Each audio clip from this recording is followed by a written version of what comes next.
anatómica posible, si hay presencia de un absceso, de licencia de una válvula protésica o una insuficiencia valvular que se presenta por primera vez, que el paciente no tenía, cumple con criterios positivos para endocarditis infecciosa, ¿no?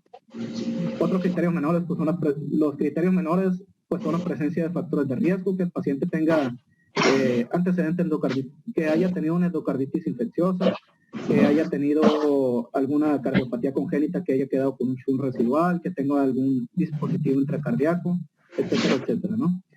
Que tenga fiebre de más de 38 grados, que tenga eventos vasculares, eventos inmunológicos, aquí es donde entran la hematuria, donde entran lo que viene siendo los nódulos de Osler, todos los eventos inmunoembólicos, y que tenga un hemocultivo positivo, pero que no cumpla las condiciones para que sea un criterio mayor, ¿no? Entonces, ¿cómo vamos a interpretar esto? Va a ser un diagnóstico definitivo si el paciente tiene los dos criterios mayores positivos. Si tiene un criterio mayor y 3 menores, o si tiene los 5 criterios menores. Ahí es un diagnóstico establecido de endocarditis infecciosa. Va a ser una endocarditis probable si el paciente tiene un criterio mayor y uno menor, o 3 menores, ¿sí? Y se va a descartar el diagnóstico de endocarditis si hay otro diagnóstico que explique el cuadro clínico del paciente. Si el paciente tiene resolución de los síntomas 4 días después de iniciado el tratamiento antibiótico, o en caso de que el paciente haya requerido cirugía, que en la cirugía no haya hallazgos sugestivos de endocarditis infecciosa, ¿no? Ahí pues se descarta el diagnóstico. Hay situaciones especiales como por ejemplo donde los patógenos no crecen en medios de cultivo convencionales, ¿sí? Es la endocarditis con cultivo negativo. Pues varía lo que se puede hacer con estos patógenos. Generalmente cuando hay una endocarditis con un cultivo negativo se debe asesorar el médico con un infectólogo, ya que ellos son los expertos en esta materia. Pero pues estos son algunos de los procedimientos que se pueden realizar. En el caso de Bruselas se puede hacer el cultivo específico, que es el de Ruiz Castañeda, inmunohistología, se puede solicitar PCR, ¿no? Para Bruselas. Igual en Coxiela. En el caso de Coxiela, si el cultivo sale positivo y tiene una IgG fase 1 de más de 1,800, pues ya cumple con los criterios para decir que el cultivo pues es un criterio mayor, ¿no? En el caso de Bartonella, pues igual, hemocultivo, serología, PCR, Troperima Whipley también, histología, PCR, Mycoplasma, Legionella. La mayoría, pues, como se pueden dar cuenta, coincide la PCR, ¿no? Aquí, o cultivo de material histológico. Ahora les voy a hablar de la cápsula cultural.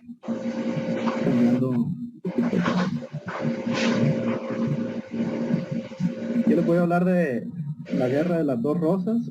Es una guerra que inició en el año 1455.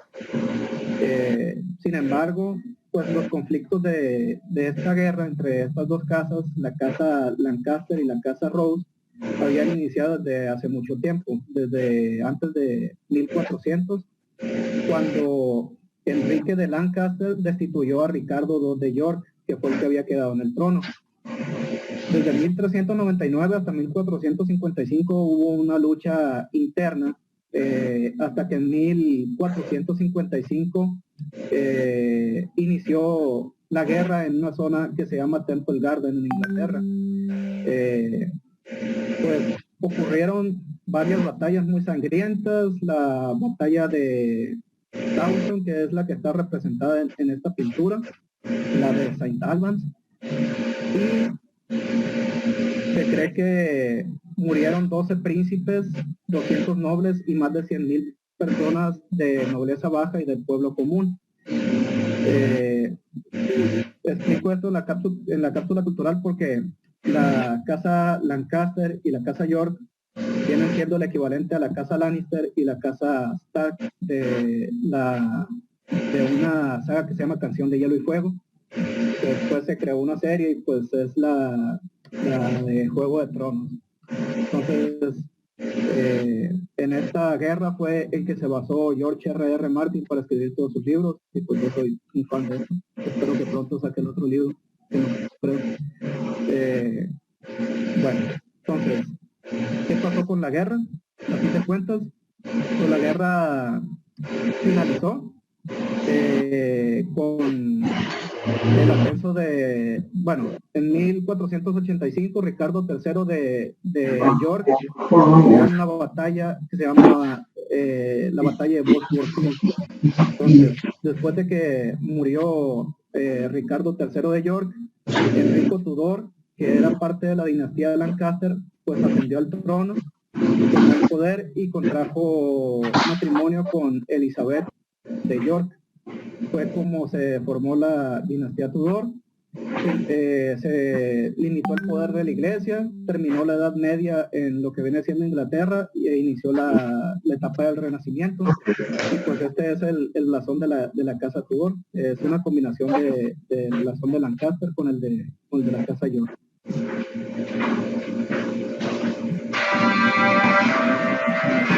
Ahora pasando al tratamiento.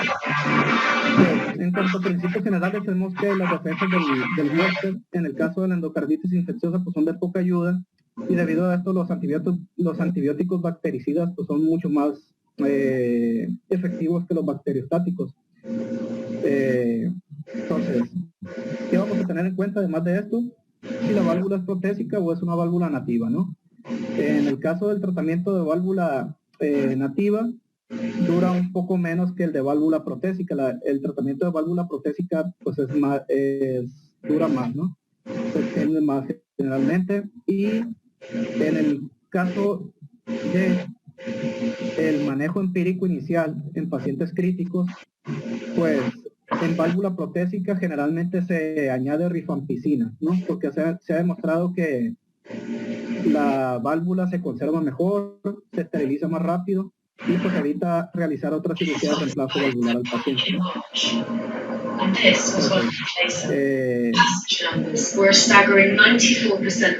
En el caso de una válvula nativa o una endocarditis tardía en una válvula protésica, hablando de esto de que la endocarditis surja después de 12 meses de la cirugía y que se adquiría en comunidad, se puede dar tratamiento con ampicilina, más gentamicina, más levofloxacina o levofloxacina. Entonces, en este caso, si el paciente tiene un expulsivo negativo, siempre se debe consultar a un infectólogo, ¿no? Porque ellos son los expertos en esta materia. Entonces, la gentamicina, pues, es una sola dosis.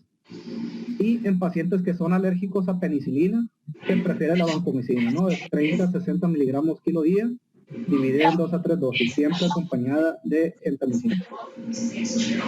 Y en los pacientes que tienen una endocarditis de válvula protésica temprana, o sea, que tienen una endocarditis cuando transcurrieron menos de 12 meses después de la cirugía, o el paciente tiene una endocarditis nosocomial o no nosocomial asociada a dispositivos diagnósticos y terapéuticos, ya sea un marcapasos, un dispositivo intracardíaco, etcétera, etcétera.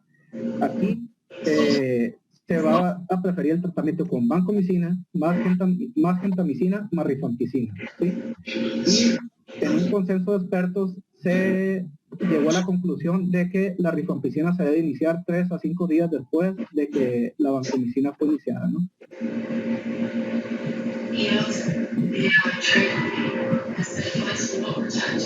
Todo esto que acabo de mencionar pues es el tratamiento empírico inicial después con pacientes pacientes que están instables y que ya se les tomaron los cultivos, ¿no? Bueno, y el tratamiento dirigido ya a la terapia antibiótica, pues hay un montón de esquemas, ¿no? Hay muchísimos esquemas, los vamos a mencionar así de manera general. En el caso de cepas de criptococos orales y digestivos sensibles a penicilina, aquí toma la concentración mínima inhibitoria de menos de 0.125, se puede optar por tratamiento pues con penicilina, porque son sensibles a la penicilina. Puede darse amoxicilina también o ceftriaxona, ¿sí? El tratamiento aquí va a durar 4 semanas y se puede extender hasta 6 semanas si el paciente tiene una endocarditis de válvula protésica. Este es el esquema preferido en pacientes de más de 65 años. ¿Por qué? Porque tienen deterioro de función renal por edad y tienen o que tengan alteraciones del nervio vestíbulo coclear, ¿no? Otra opción de tratamiento estándar puede ser un tratamiento de 2 semanas en caso de que el paciente tenga endocarditis de válvula nativa, no complicada. Pues puede usarse penicilina, amoxicilina o ceftriaxona combinada con gentamicina o netilmicina, ¿no? Y la duración, pues como pueden ver, en una válvula nativa puede ser de 2 semanas, ¿no? 2, 4 semanas, varía. Y en válvula protésica siempre se va a extender hasta 6 semanas, al menos. En el caso de pues, pacientes alérgicos a betalactámicos, pues se va a preferir la vancomicina, de 30 miligramos kilo día dividido en 2 dosis. En el caso de cepas relativamente resistentes a penicilina, o sea que tienen una resistencia media, se puede seguir utilizando penicilina, pero aquí el tratamiento, bueno, aquí la dosis va a ser de 24 millones y se va a extender hasta 4 semanas, ¿no? Puede utilizarse también la amoxicilina, la ceftriaxona, y en el caso de válvula protésica, como ya mencionamos, pues se va a extender hasta 6 semanas, ¿no? Y en los pacientes alérgicos a beta-lactámicos se prefiere la combinación de vancomicina con gentamicina. Y la gentamicina solamente se va a utilizar durante 2 semanas, ¿no? Para evitar toxicidad renal. En el caso de válvulas nativas que estén afectadas de endocarditis de válvula nativa, en la que el agente etiológico sea un estafilococo sensible a meticilina, se puede utilizar la clotacilina u oxacilina, ¿no? 12 gramos al día, dividido en 4 o 6 dosis, durante 4 o 6 semanas, ¿no? Aquí en este caso, pues no se recomienda medir gentamicina debido a que pues, no se ha demostrado que los pacientes tengan un beneficio clínico de ella y pues, se corre el riesgo de toxicidad renal, ¿no? Otra alternativa de tratamiento en caso de que no se cuente con clotacilina o oxacilina, pues puede ser potenciazol o puede ser clindamicina, ¿no? Esto solo se refiere en pacientes que tengan un cultivo positivo para estafilococo. Y los pacientes alérgicos a penicilina o que tengan un estafilococo penicilina resistente, el tratamiento de elección es la vancomicina. What just criticism somehow came out of no, it's right. En el caso de la válvula la terapia se va a extender por más de 6 semanas, ¿no? Solamente la gentamicina va a ser igual, la dosis es la misma, 3 miligramos kilo día. Se puede dar en 2 dosis, lo ideal es darla en una, y se va a dar por 2 semanas, ¿no? Y la rifampicina pues, se va a agregar en 3 a 5 días después de que se inicie la inflamación. En aquellos pacientes alérgicos a penicilina, en lugar de clotacilina o oxacilina, pues vamos a dejar la vancomicina.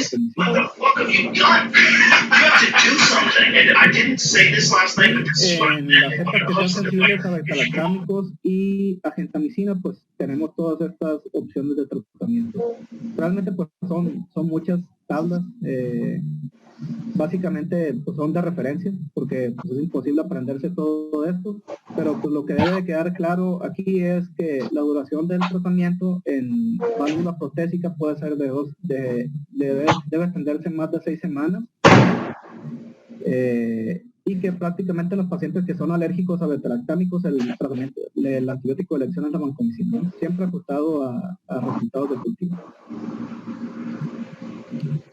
Y en el caso, pues, de patógenos que son responsables de endocarditis infecciosa con el hemocultivo negativo, la mayoría, si se fijan, coincide con que la doxiciclina es el tratamiento de elección, excepto aquí en Legionella y en Mycoplasma, que es el levofloxacino.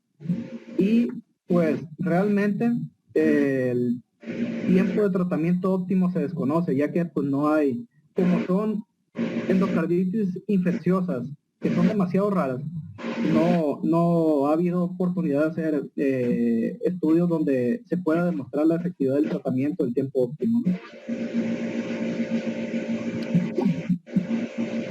Bueno, además del manejo antibiótico, pues hay 3 indicaciones para cirugía, las podemos agrupar en 3 grandes grupos. si hay insuficiencia cardíaca, para una infección incontrolada y para prevención de embolias.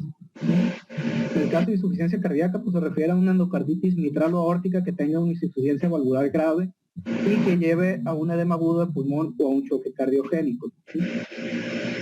Todas estas son indicaciones de urgencia o de emergencia quirúrgica, ¿no? En el caso de una infección incontrolada, si el paciente tiene abscesos, pseudoaneurismas, fístulas, si tiene vegetaciones grandes, con vegetaciones grandes se puede referir a vegetaciones de más de 15, 30 milímetros, ¿no? Si tiene hongos o microorganismos resistentes, o si los hemocultivos persisten positivos a pesar de un tratamiento antibiótico bien dirigido. De aquí, la mayoría de estas condiciones son una urgencia o emergencia quirúrgica, excepto en el caso de hongos, ¿no? En el caso de que el paciente tenga una infección por hongos, la cirugía pues es selectiva. Y para prevención de embolias, en el caso de una endocarditis aórtica o mitral que tenga más de 10 milímetros de diámetro con episodios embólicos a pesar del tratamiento adecuado, o si tiene una estenosis o insuficiencia valvular grave, o si las vegetaciones aisladas son de tamaño muy grande, o sea, de más de 15 milímetros de diámetro, son indicaciones para que el paciente sea sometido a cirugía. Bueno, aquí vamos a entrar en el siguiente tema, que son enfermedades del pericardio. Aquí vamos a ver pericarditis y taponamiento cardíaco. No sé si hay alguna duda hasta aquí.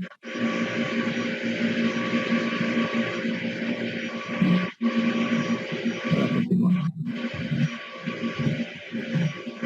Bueno, pues tenemos que el pericardio pues es una membrana que recurre al corazón, que consta de dos capas, una capa parietal y una visceral, y contiene aproximadamente entre 10 y 50 mililitros de líquido pericárdico para evitar la fricción con los movimientos de diástole y sístole del corazón. Fernando,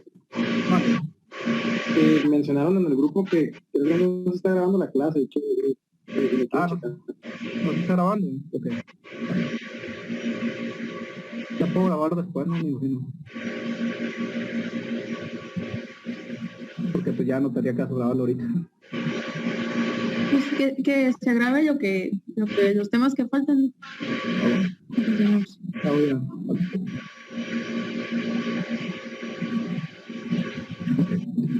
Bueno, entonces como mencionaba, el pericardio generalmente contiene de 10 a 50 mililitros de líquido pericárdico, que pues es un ultrafiltrador de plasma, que pues tiene como finalidad una adecuada motilidad cardíaca, ¿no? Y los movimientos de sístole y de diástole del corazón. Entonces, la pericarditis se refiere pues a la inflamación de esta membrana, de este saco, y el taponamiento cardíaco se refiere a la compresión del corazón por algo que ocupe el espacio pericárdico, ya sea pus, líquido pericárdico, aire, etcétera, etcétera, o sangre. En cuanto a la pericarditis, pues tenemos que hay múltiples causas.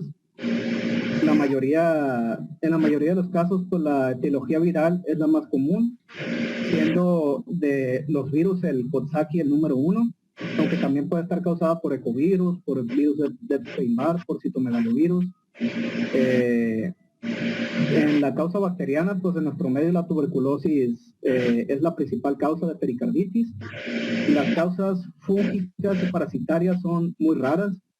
Las autoinmunes son un poco más frecuentes, siendo pues el lupus, la artritis reumatoide, la esclerodermia, la vasculitis, las principales enfermedades que provocan pericarditis. Y en cuanto a las neoplasias, tenemos que los tumores secundarios, o sea, ajenos al pericardio, son los que más frecuentemente nos pueden ocasionar una pericarditis, y la mayoría son tumores que se encuentran en el tórax, mama, linfoma, sea de pulmón, ¿no?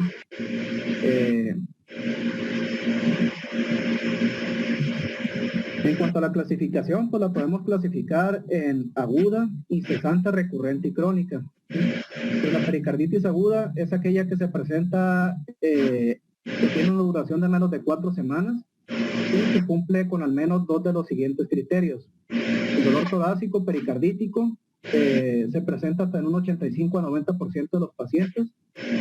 Este es un dolor torácico de tipo pleurítico, quiere decir que aumenta con inspiración y disminuye con la sedestación y con inclinación hacia adelante, ¿no?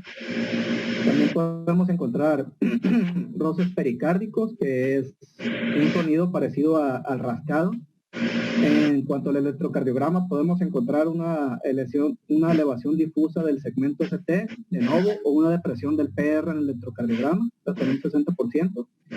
Y también se puede presentar un derrame pericárdico nuevo o un esperamiento de un derrame antiguo. Otros hallazgos adicionales que pueden apoyar el diagnóstico de pericarditis aguda es la elevación de marcadores de inflamación, PCR, BCG, prueba de leucocitosis, o evidencia de inflamación pericárdica por imagen, aunque pues no es muy común pedir una tomografía o una resonancia en el caso de una pericarditis, ¿no? La pericarditis incesante pues se refiere a aquella pericarditis que tiene una duración de más de 4 a 6 semanas, pero que dura menos de 3 meses. La crónica es aquella que dura más de 3 meses y la recurrente es aquella que vuelve a tener el paciente después de 4 a 6 semanas libre de síntomas, ¿no? Después de un primer episodio. Aquí tenemos pues el hallazgo electrocardiográfico clásico de una pericarditis aguda. Es el que se presenta en la primera fase de la pericarditis. Hay una elevación del segmento ST en la mayor parte de las derivaciones con una depresión del PR, ¿no? Y pues aquí tenemos las etapas electrocardiográficas en una pericarditis aguda. En la primera etapa va a haber una elevación difusa del ST y una depresión del PR. En la segunda etapa, pues ya el ST y el PR van a estar normalizados.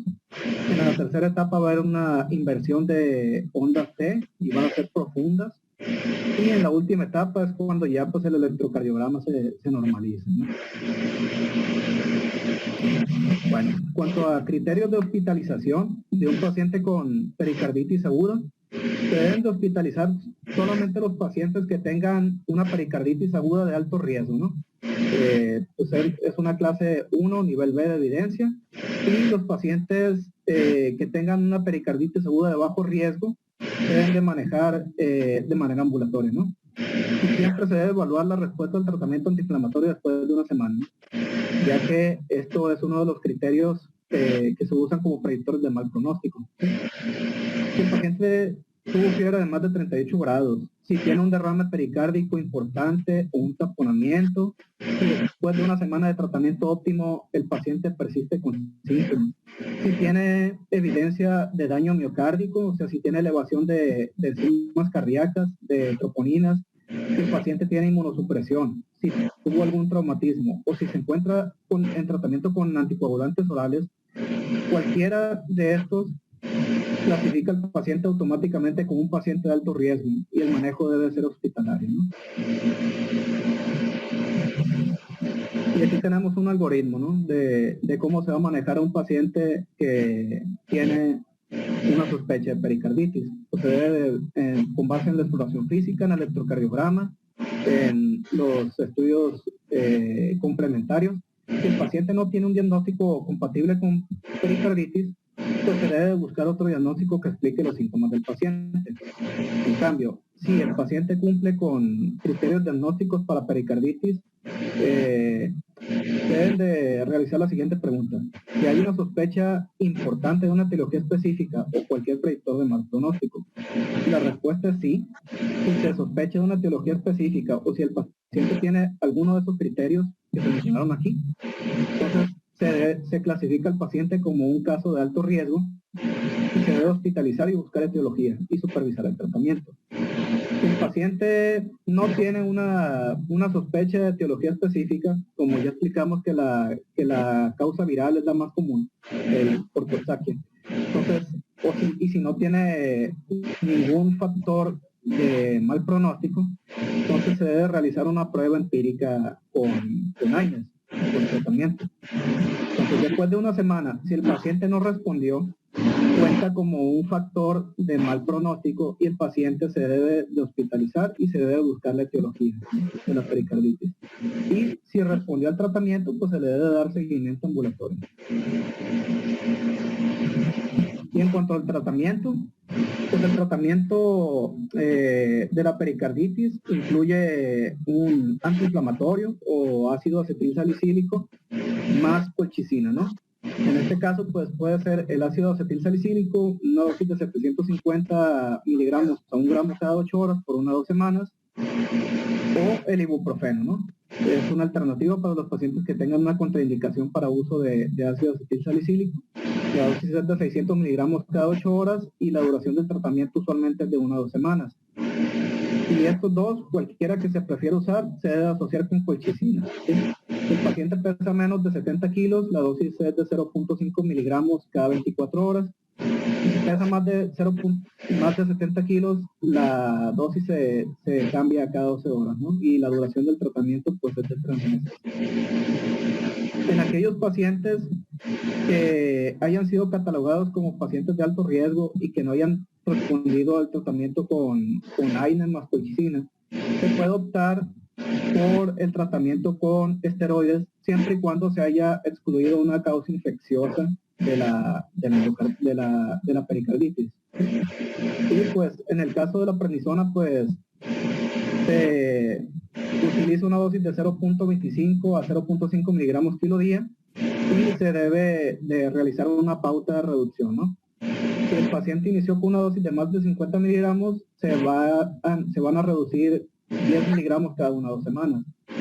Si la dosis es de 25 a 50, se reducen de 5 a 10 miligramos cada 1 a 2 semanas. Si la dosis es de 15 a 25, se reducen 2.5 miligramos cada 2 a 4 semanas. Y si la dosis con la que inició el paciente es de menos de 15 miligramos, se van a reducir de 1.25 a 2.5 miligramos cada 2 a 6 semanas. Bueno, y aquí hay un algoritmo de manejo de la pericarditis. Es un algoritmo muy sencillo. Si el paciente cumple pues con los 2 de los 4 criterios para una pericarditis aguda, los que ya mencionamos, el dolor torácico pericárdico, el roce, los cambios en el electrocardiograma o un derrame, el tratamiento de primera línea pues es el ácido acetilsalicílico o el ibuprofeno más la colchicina, ¿no? Y también se debe de restringir la actividad física del paciente.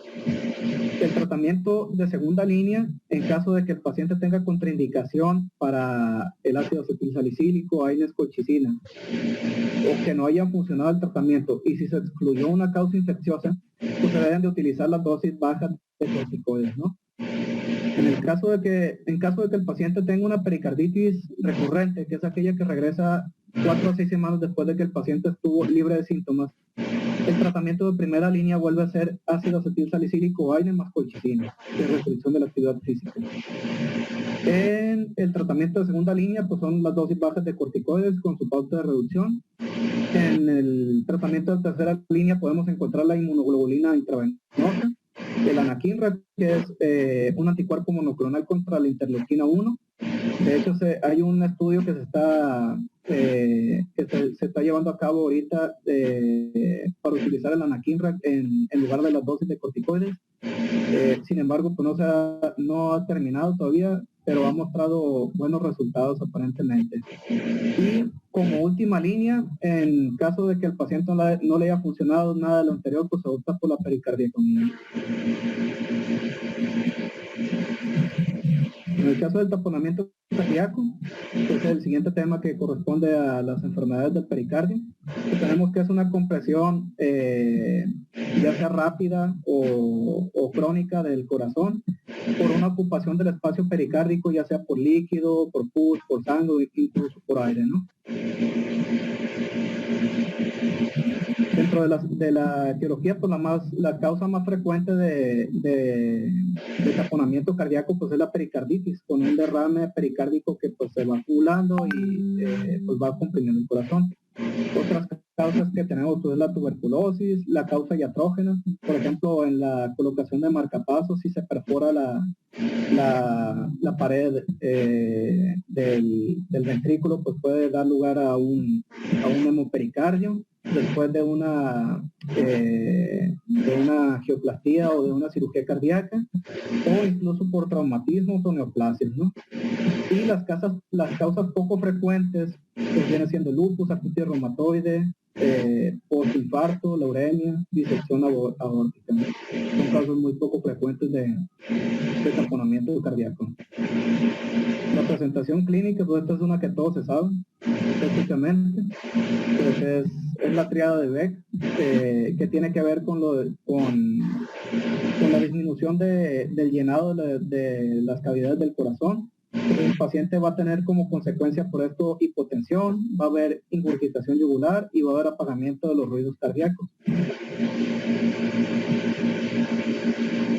En caso de que el paciente pues presente pulso paradójico, eso significa peligro. Significa que el paciente necesita manejo urgente. El pulso paradójico en este caso se define como la caída de la presión arterial sistólica, 10 milímetros de mercurio con los movimientos de inspiración. Y esto viene siendo porque pues con la inspiración se comprimen más todavía las cavidades y hay un menor llenado, ¿no? Y un menor gasto cardíaco.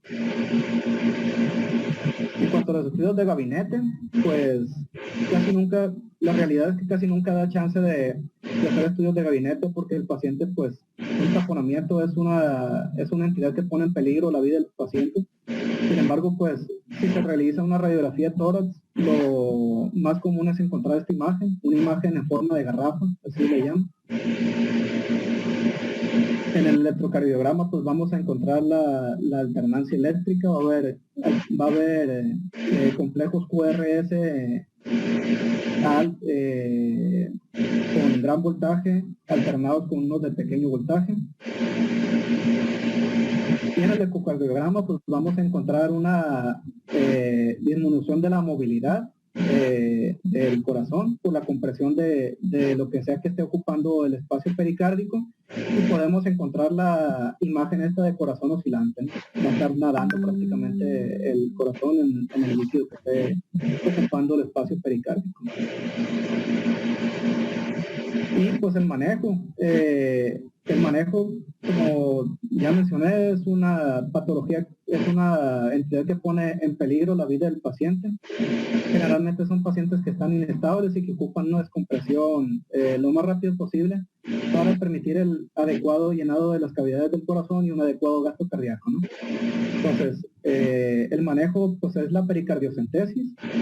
Generalmente, pues hay muchas técnicas, generalmente se presiona 1.5 centímetros a 2 centímetros por debajo del esternón, después de que se infiltró con lidocaína, se hizo sepsia, antisepsia, y en un ángulo de 45 grados se dirige la aguja hacia el hombro izquierdo del paciente. Entonces, ya que se obtuvo gasto, pues depende del material con el que se cuente.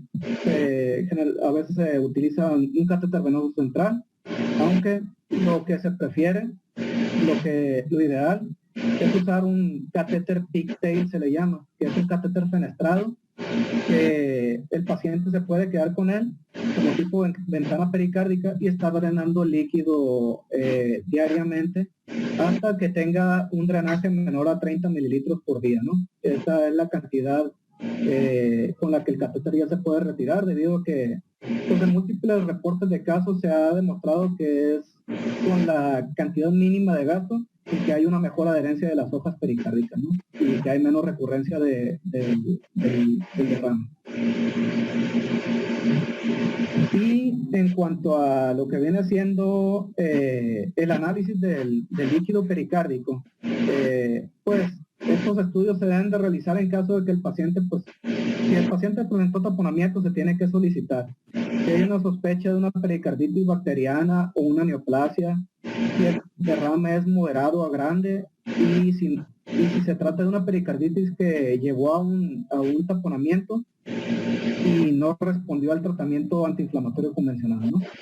Entonces, los estudios que se pueden pedir es una química, en caso de que sea un exudado, pues va a haber una cantidad de proteínas de más de 3 gramos por decilitro, una relación proteína líquido suero de más de 0.5, DHL más de 200 y DHL líquido suero de más de 0.6.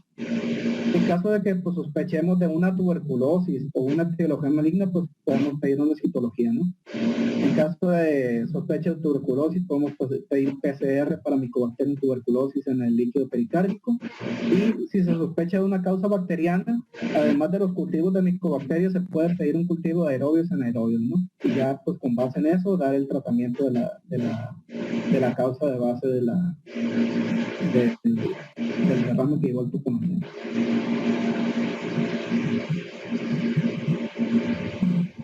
Listo. Muy bien, doctor.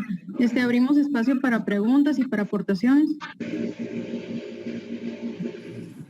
A mí me gustaría principalmente felicitar a Fernando. Creo que son temas muy complicados para resumir, me pareció bien resumido. En cuanto al electrocardiograma de la pericarditis, alguna vez me comentaron como una recomendación para identificarlo en el electrocardiograma, porque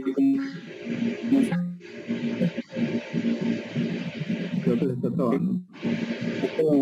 Un coronario agudo, diferenciarlo del síndrome isquémico debido a que la pericarditis tiene una característica bitética y el síndrome coronario agudo tiene también una elevación del segmento ST, pero de forma convexa. Fuera de eso, pues, felicidades. Sí, con lo del PR también. Algo que me faltó mencionar de endocarditis es que en cuanto a las complicaciones embólicas que llegan a ser, las complicaciones más frecuentes de la endocarditis bacteriana pues son los fenómenos embólicos y los embolossépticos, ¿sí? Entonces, en estos pacientes se queda la duda de que si se puede manejar con fibrinólisis o no, pero se ha visto que la mayoría de los pacientes que manejan con fibrinólisis cuando presentan un AVC o alguna trombosis mesentérica les va peor, o sea, la mortalidad aumenta. Se han hecho reportes de casos donde en pacientes que tienen endocarditis infecciosa y presentan un AVC, se les hace una embolectomía por vía intraarterial, pues, una embolectomía intraarterial, y les va mejor con eso. Pero no se han hecho estudios grandes donde se compare la embolectomía intervencionista contra fibrinólisis. Pero sí está bien establecido que los pacientes que les dan terapia fibrinolítica les va mal, les va peor que dejarlos con manejo conservador. Yo nada más quiero aportarles, no sé si me están escuchando. Sí, se escucha. Sí, se escucha. Muy bien. La endocarditis infecciosa es una enfermedad que pudiera considerarse terminal, ¿no? Junto con la falla cardíaca. Los pacientes tienen una mortalidad hasta del 40% en el seguimiento a 3 años, entonces siempre que tengan un paciente con una endocarditis infecciosa hay que darle seguimiento, esos pacientes les va mal. Y el taponamiento cardíaco, pues ya te tocó a ti, doctor, ver un paciente que llegó en taponamiento cardíaco y cómo un rápido intervención pues le salva la vida a los pacientes. También hubo una compañera R4 de ustedes que estaba en el servicio social que tenía un paciente igual, a ustedes les van a llegar estos pacientes y tienen que tener la sospecha diagnóstica. Normalmente el paciente con endocarditis, voy a mezclarme aquí, el paciente con endocarditis está en medicina interna por un síndrome febril en estudio, no lo encuentran la causa, ¿no? El diagnóstico al final se termina haciendo porque ya descartaron una neumonía, un proceso a nivel urinario o ya tienen prácticamente al paciente protocolizado y falta un eco. El eco nos da el diagnóstico al observar las vegetaciones. Si no se demuestra en un ecocardiograma transtorácico, está indicado que ustedes soliciten un ecocardiograma transesofágico porque este nos puede aportar más información, inclusive ver vegetaciones desde 1 milímetro. Así es.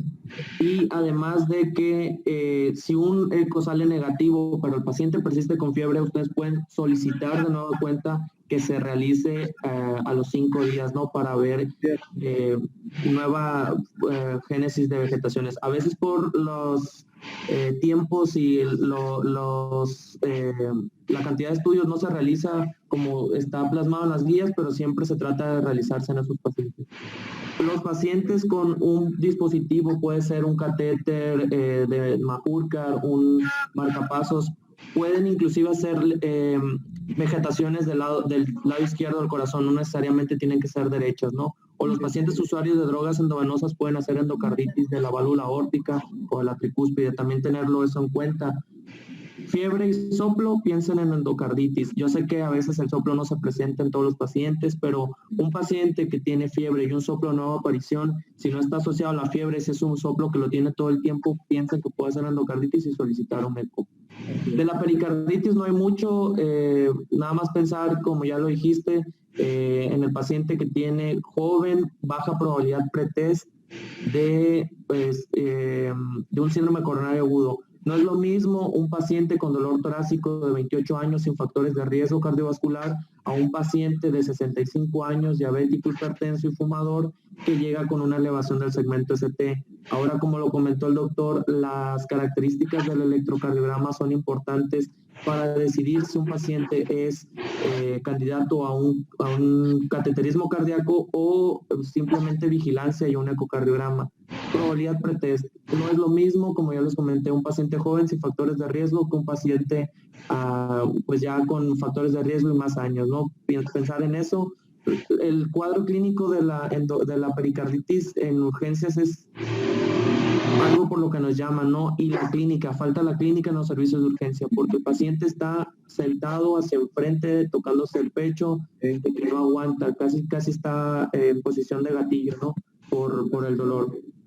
Pues pensarlo en eso, ¿no? Ustedes van a ver estos pacientes también porque muchos debutan con pericarditis y al final de cuentas es un lupus o es una artritis reumatoide. A nosotros nos ha tocado diagnosticar lupus por pacientes que llegan con cuadro de pericarditis. Ahora, taponamiento cardíaco o una urgencia, tienen que saber la técnica de punción porque si en algún momento les toca un paciente que tiene taponamiento y son los únicos médicos que pueden realizarla, ustedes le van a salvar la vida, ¿no? El puncionar un pericardio en un paciente con taponamiento salva vidas. Es algo que, pues, si no lo haces, el paciente se va a morir. Y si lo haces, puedes salvarlo. Entonces, no tengan miedo, realícenlo. Los taponamientos pueden ocurrir con escasa cantidad, desde 100 mililitros. Esos normalmente son los asociados a procedimientos iatrógenos. Entonces, tener cuidado con eso. Puede ser muy poquito líquido. Los que son por enfermedad renal crónica o por alguna colagenopatía, esos normalmente es mucho líquido y esos los van a poder funcionar con toda tranquilidad. Y el eco también aquí nos daría el diagnóstico, ¿no? Las 3 enfermedades nos da el diagnóstico. Entonces es importante que sospechen y que soliciten los estudios en estas 3 patologías. Algo que me faltó mencionar es que en el caso de una pericardiocentesis, lo ideal es siempre hacerla acompañada de una ventana ecocardiográfica o por fluoroscopía también. Eso es lo ideal.